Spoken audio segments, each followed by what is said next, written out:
ఈరోజు 6 నుంచి 7 కేసులు పెట్టిన వాళ్ళు మీరా మాట్లాడేది బేవకూఫ్లు. రోడ్డు మీదకి వచ్చిన రోడ్డు మీద కేసులు పెట్టారు. మీరు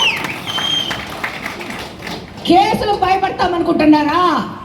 ఈ దినం మీరు అల్లాడిపోతున్నారు. మీరు చేసింది ఏంటి? 5 సంవత్సరాల్లో ఒక పిల్లోడు బయటకు వస్తే వాడి ఫోన్లు ఎత్తుకుపోతారు, వాడికి 41 నోటీసులు ఇస్తారు, వాడి మీద పీడీ యాక్ట్ పెడతారు. ఈ దినము మా నాయకుడు నారా చంద్రబాబు నాయుడు గారు పెద్ద మనిషి కాబట్టి మీరు తప్పులు చేస్తే మాత్రమే కేసులు పెడుతున్నాం.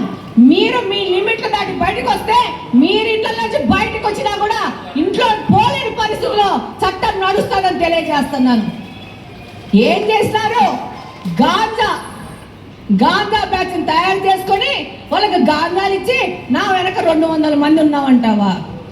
అదే పిల్లకాయలు నిన్ను తరిమే స్టేజ్కి వస్తుందని చెప్పి సందర్భంగా తెలియజేసుకుంటా ఉన్నాను. ఒక్క దినమన్నా, ఒక్క రోజన్నా 1,30,400 సార్లు నువ్వు బిర్యానీలు తిన్నావు. అందులో లాస్ట్ ఎవరన్నా కనీసం రోడ్డు మీదకి వచ్చి ఈ యొక్క కడప ఎలా ఉంది, కాలువలు ఎట్లున్నాయని ఏ రోజన్నా చూసినావా? అప్సరా సర్కిల్లో ఆడోళ్ళు వచ్చి వాసనను వచ్చి అడిగినారు.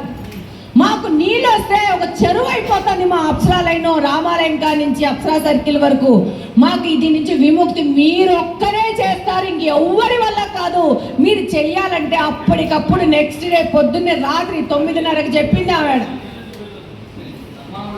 మెసేజ్ పెట్టింది ఆమె డాక్టర్ పెడితే వాసన పొద్దున్నే 10 గంటలకు పోయి అప్సరా సర్కిల్ అంతా మనోళ్ళు నాయకులు అందరూ పోయి, మన తెలుగుదేశం పార్టీ కుటుంబ సభ్యులందరూ పోయి అది మొత్తం చెక్ చేస్తే వారం 10 రోజుల్లో ఆ యొక్క కాలువలు ఉన్న రైట్ లెఫ్ట్ ఉంటే ఒక్క కాలువ సిల్ట తీస్తే బస్తాలు, రోకళ్ళు, మంచాలు, కుర్చీలు 20 ఏళ్ల నుంచి కార్పొరేషన్ కబ్జా చేసుకున్న ఈ యొక్క పెద్ద మనుషులకి కనీసం కాలువలో నీళ్లు ఆగిపోతున్నాయి, సిల్టు క్లీన్ చేద్దామనే ఇంగితన జ్ఞానం లేకుండా మేము రాజకీయ దురదురలము.